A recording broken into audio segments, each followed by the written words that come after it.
Spider-Man 12-inch figure.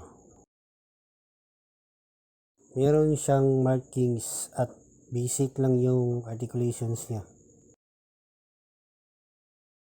Ito yung back part niya, parang may nilalagay dito pero hindi ko alam.